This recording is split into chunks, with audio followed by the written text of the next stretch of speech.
Is your tendency to procrastinate negatively affecting your life? If so, sign up for our free Fast Track class, No More Procrastination. In this class, you'll learn a simple and practical way to defeat procrastination once and for all. This 30-minute free course will help you get your life back on track. Register today at www.lifehack.org/focus-fast-track.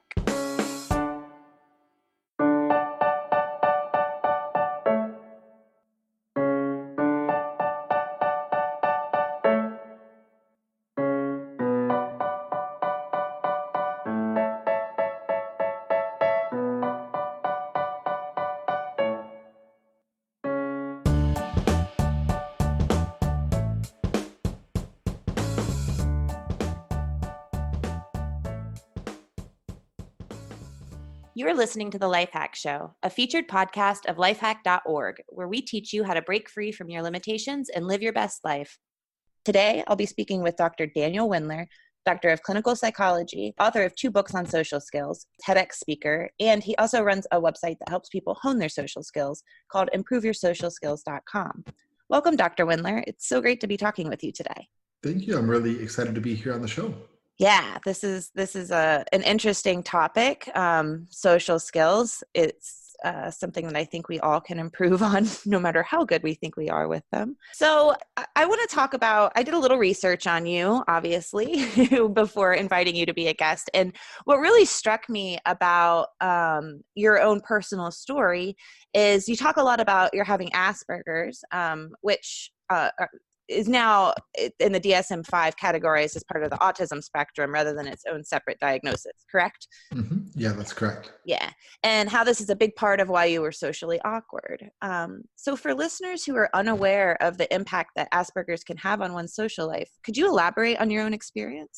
Sure. So I think the best metaphor that I will often use for it is if I were to hop in a plane and get dropped off in the middle of Tokyo or the middle of Saudi Arabia or somewhere else where everybody else had grown up speaking a foreign language, I would be totally bewildered because I would be trying really, really hard to understand this foreign language that everybody else that was there would just understand totally naturally because they'd been speaking it since they were, a child, and they had just learned it naturally. But suddenly here I am, and I never had the chance to learn, all of this foreign language. Mm-hmm. And social cues and social communication is kind of like a language in and of its own. And most of us learn it naturally growing up, just the same way that we do English or Spanish or Japanese or whatever it is that we, learn as our primary language. Mm-hmm. But if you're on the autistic spectrum, if you have Asperger's or,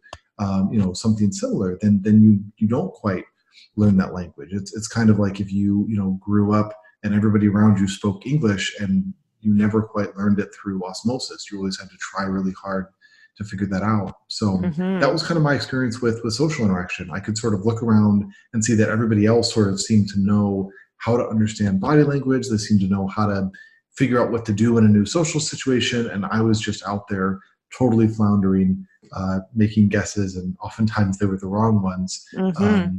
What was that like for you? I mean, that had to have been, I don't want to say scary, but, the way that you're describing it and being so isolated with other people around you, seemingly doing it with no problem.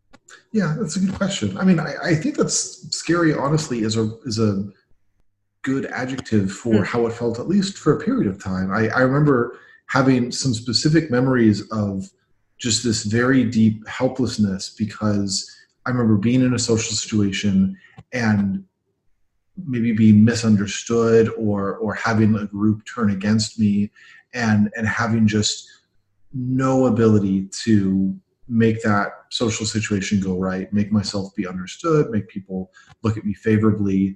And it was just this intense helplessness of like other people can figure out how to do this. Other people can figure out how to get accepted by this group, but I just have no ability to even try. Mm-hmm. And that was, that defined a lot of my social experiences. I remember as a kid, one time at elementary school, I brought a little thumbtack to school with me in my pocket. And it wasn't that I really had any intention of sticking somebody, but it was sort of like a sword that I was carrying. Like I imagined that if Oh, somebody were to, come after me and bully me, I could use this to sort of threaten them. And that was like the one solution that I could think of. And, obviously using a thumbtack is not a good way of resolving, a bullying or any kind of other social problem that you have. But I just didn't have other options. yeah. I felt very limited. That's really quite touching. Just a little tiny sword in your pocket, something that you have control over if you need it. When did you realize that, or did you get an early diagnosis with Asperger's, or did you kind of come to it on your own? So I was kind of in the middle. I did receive a professional diagnosis, but it was a little bit later in life than some people nowadays are the ages of 5 or 6 they're getting a diagnosis. For me, it wasn't until just before I started high school, Hmm. because this was a couple like this was back in I think 2000 and the early 2000s, something of that Sure. nature. And autism there wasn't as much awareness the way that there is now. Yeah. So even though I had gone to therapy, I had talked to doctors, nobody really knew what was going on with me. And it was actually my parents that took the extra level of advocacy and research to figure out, hey, there's something going on with Daniel and it might be autism. Nobody initially Wow. told them that. They had to kind of put the pieces together. And once they figured it out, they then took me to a specialist who then did diagnose me, Wow. and that was the thing that really turned it around for me. And the reason for that, That's it lucky that, or we're not lucky, but good for your parents for recognizing that and doing the research. yeah, no, it was I was I think extremely fortunate all throughout the process. The way that they had an impact on me, partially, like the diagnosis itself obviously was really vague, but Mhm. I also think the fact that they always provided me with a consistent environment of love and acceptance. I think that gave me a very strong amount of resilience in being willing to keep going even after I experienced a lot of these rejections. Like if Yeah. I was bullied at school and then I came home and then I had been rejected at home also, I would have had a very, very hard time staying hopeful. But the fact that I could be bullied at home, or sorry, bullied at Right. school, and then I come home and I'm received with love and I know that my family is in my corner, that was, I think, one of the biggest things that was encouraging to me. Yeah, yeah. So you talk about the kind of missing the cues. It would be facial cues, maybe people's body language, or even I'm guessing certain conversation topics Hmm. or other things that kind of tipped you off that there was something a little different or special about you. That sounds like a very similar storyline to a lot of people that I know who have Asperger's. My son was diagnosed about 12 years old, and he had a similar experience. He something was a little bit different, and he just didn't get it with the social skills, and he's still building on those today. And so here you are. You recently completed your doctorate in clinical psychology. Congratulations! That's really Thank cool. you. So how much did that teach you? Is there anything you've learned from your work in psychology that's influenced your understanding of social skills now?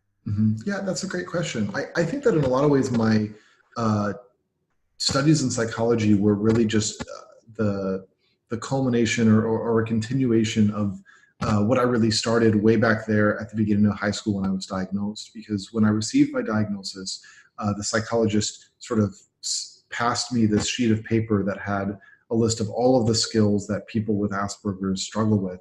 And I think her intention was kind of to say, like, this is just the stuff that you're bad at. And so just, be aware of this. But I Uh-huh. really took it as like, this is an area of knowledge and skill that I can actually go after and learn. You took it as a Um, challenge. exactly. Yeah. It's That's like, oh, like, cool. okay, this is a thing that I don't know, but like, I can learn things, like if I don't know, you know, what the deal is with Saturn, I can go and read a book about astronomy. If I don't know how to play the guitar, I can go and get coaching on that. And why can't social skills be the same way? And so I Hmm. started, learning that and studying, and that was the thing that first, that led to a lot of my own social growth. And then I realized, what, like the study of psychology is just a way of going even deeper in that.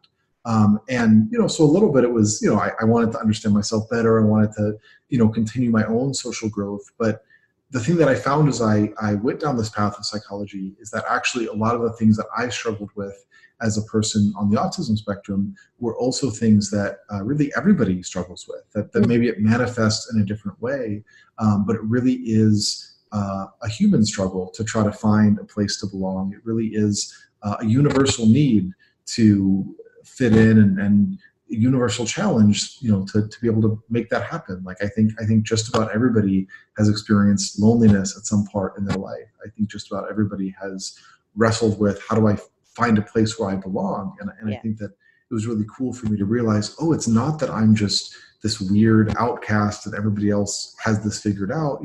Maybe I had to struggle with this a little bit more than other people did, but actually all of us really need some help finding a place to belong, and all of us have the opportunity to give that to one another. That was, I think, one of the biggest takeaways that I've learned from my studies in psychology and my work as a therapist. That's a huge epiphany. It's true. That's absolutely true. I can't imagine a single person that I know that doesn't want to connect with others. So you talk about how social skills are like any other skill, right? Singing or cooking, something that you can be improved upon. I guess I just want to jump into the meat of things. Do you have any tips or anything that you could share with our listeners about, how you approach improving social skills, and anything that maybe they could take away to help them foster better social skills? Because it seems like you would need these social skills, not just in friendships, but at home, at work, anywhere that you are, even at the grocery store, checking out. Having good social skills is a pretty important thing.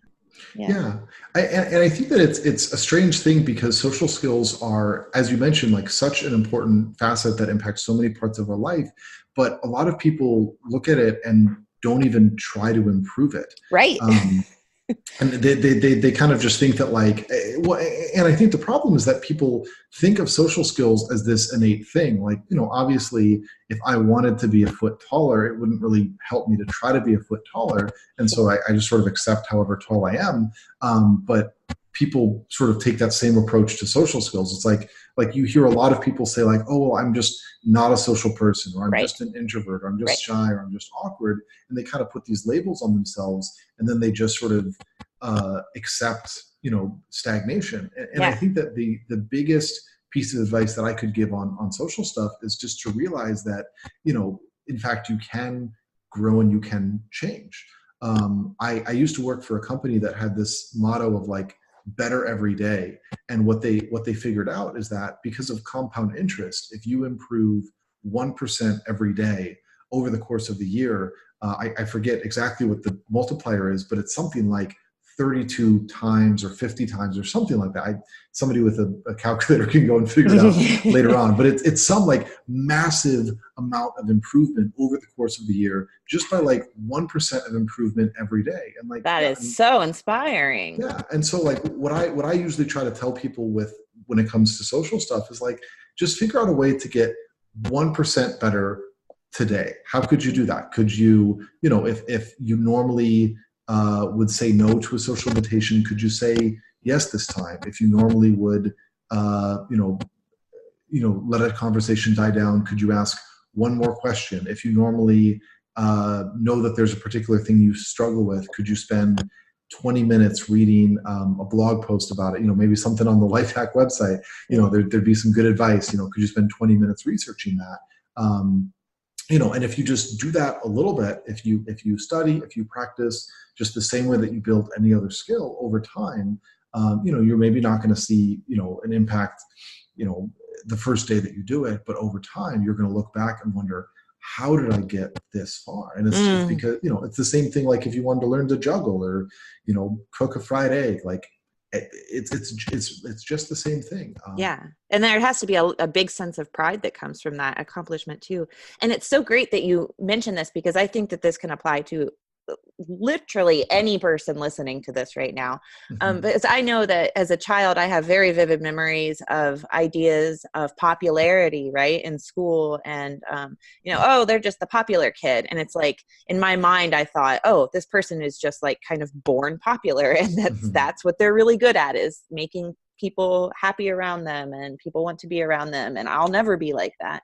And so that's really inspiring for people that maybe are feeling that way, or even at work, there's always the cliques and all these little categories of people. And like you're saying, some people will just stop trying because they think, oh, I'm just a shy person or an introvert or socially awkward. So that's wonderful advice. Yeah, there's this idea in psychology called learned helplessness, and it's sort of this idea that when they are taming an elephant, they'll take a baby elephant and they'll like chain it to a tree stump, and then the baby elephant realizes, oh, like I'm stuck, I can't move. And then when they have an adult elephant, they'll take it and they'll chain it just to some random peg, and obviously the elephant is now strong enough, it could pull that out, it could go walk off wherever it wants. But because it learned as a baby, it couldn't, it was helpless, it couldn't do it. It just, once it feels that chain on its leg, it stops. And I think that a lot of times we still operate under this program when we learned when we were kids. Because when you're 5 years old and you're trying to find a place to sit in the cafeteria and nobody wants to sit with you, then you probably don't have the skills to figure that situation out because you're 5, right? Yeah. But when you're 15, when you're 25, when you're 35, when you're whatever age you are right now, you probably do have the ability to figure that out. You probably can improve your social ability and even if you don't think of yourself as popular or social or whatever, you can probably figure out a way to improve. But right. Inside you feel like you can't. But that's not the truth. That's just the learned helplessness talking. And if you actually try it, you'll find, just like that adult elephant, you have tremendous strength to make a change if you just let yourself give it a try. So this 1% increase each day is really interesting concept to me. So you're saying if someone's sitting out there in our audience and they feel like their social skills are absolutely abysmal, maybe even to the point where they don't want to interact with anyone anymore, within a year's time, they could make some radical changes. Is that correct? Mm-hmm. That's great. That's really, really promising. So you have written 2 books about social skills. Tell our listeners about these books. Yeah. So I have my first book is called Improve Your Social Skills. It's a very straightforward kind of title.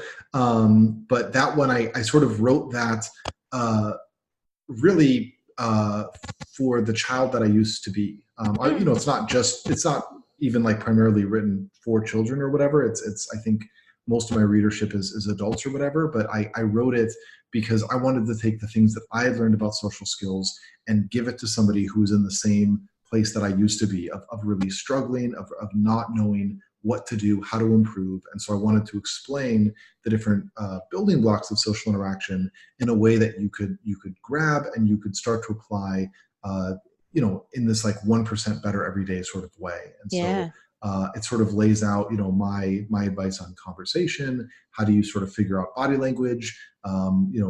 How do you start to build empathy for yourself, for other people? How do you tell stories in conversation without boring other people? So that's I think a real kind of encyclopedia of social interaction.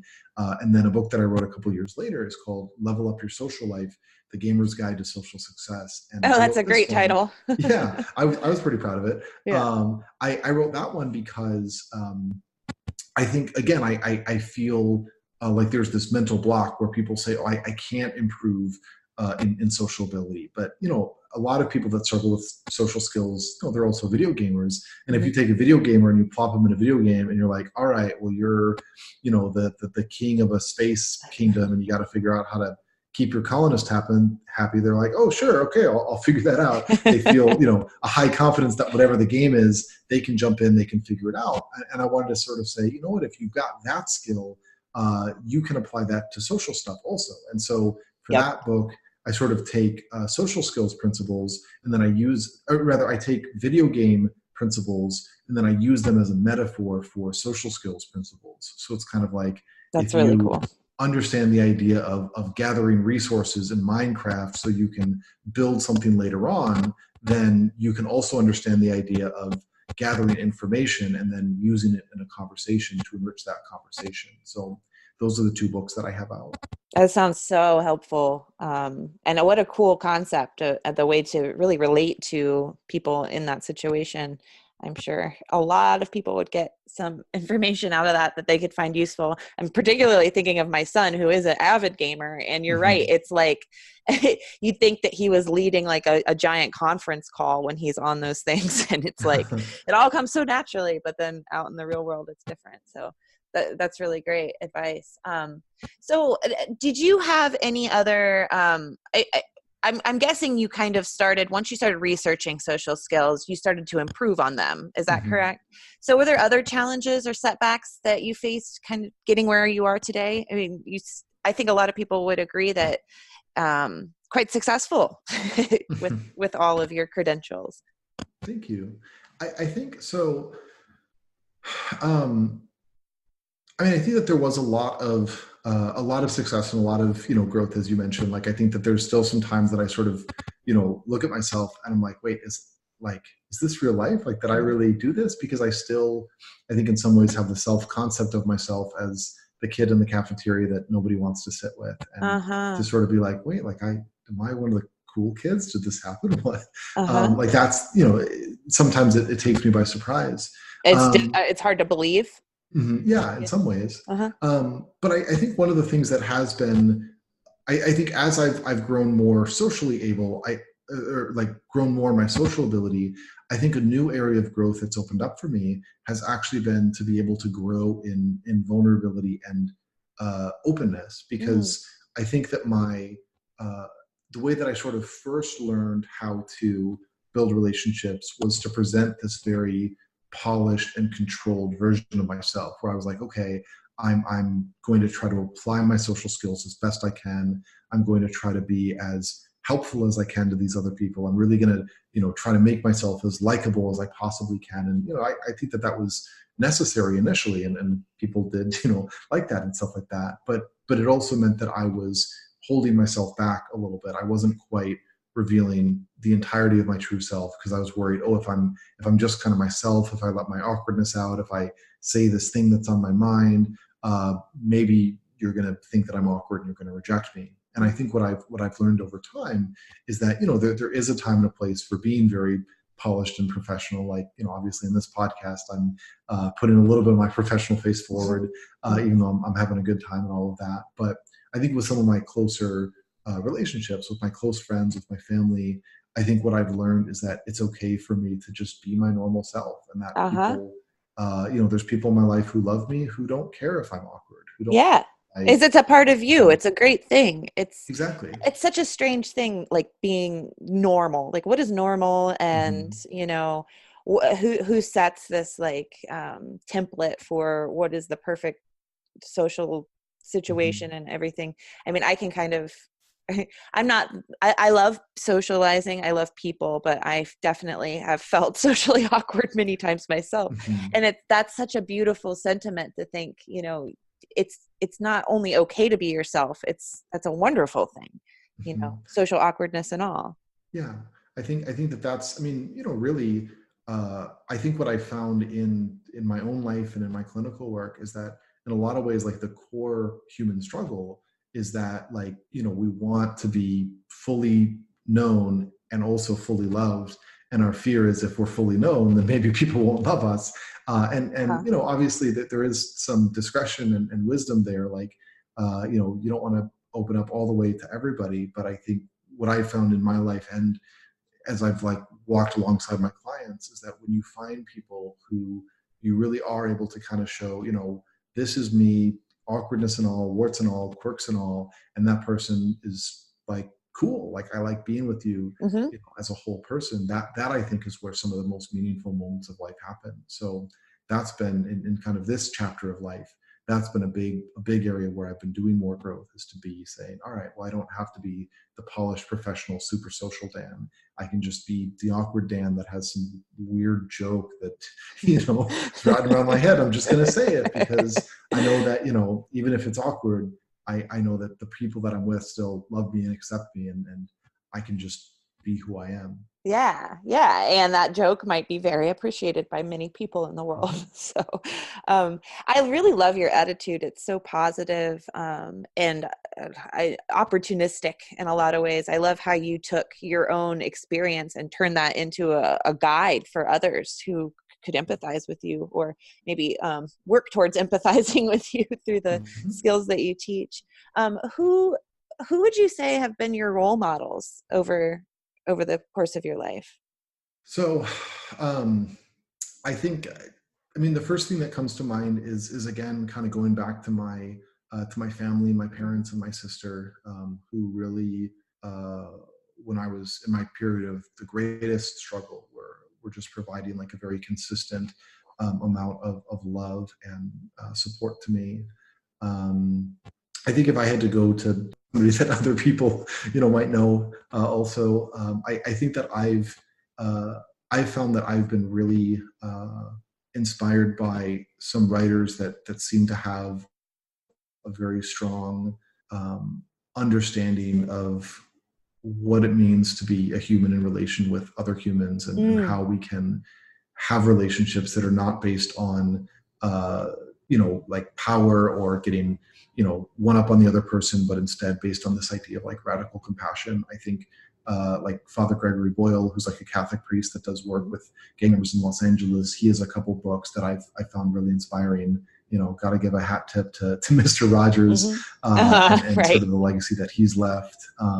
So I think I've been really, really inspired also by Henry Nouwen, some of the writings that he's made on loneliness and intimacy. So I think that those have been some of the people who have really shaped my thinking, and I think maybe even flavored my writing, because there's other social skills books that are all about, well, use these skills to get ahead in your career, or be the coolest guy. And I think that Right. part of why I write in the way that I do is because I've seen it's not about being the coolest guy. It's about living a life of genuine intimacy and real compassion.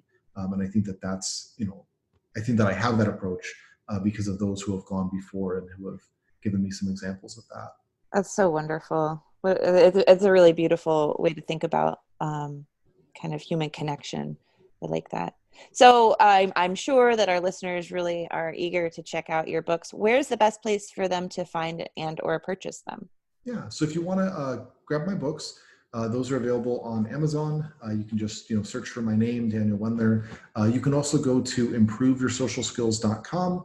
That has links to all of my books. It also has a lot of my writing. It's just available totally for free. So if you want to see, what's this guy talking about when it comes to conversation or body language, that would be the place to go.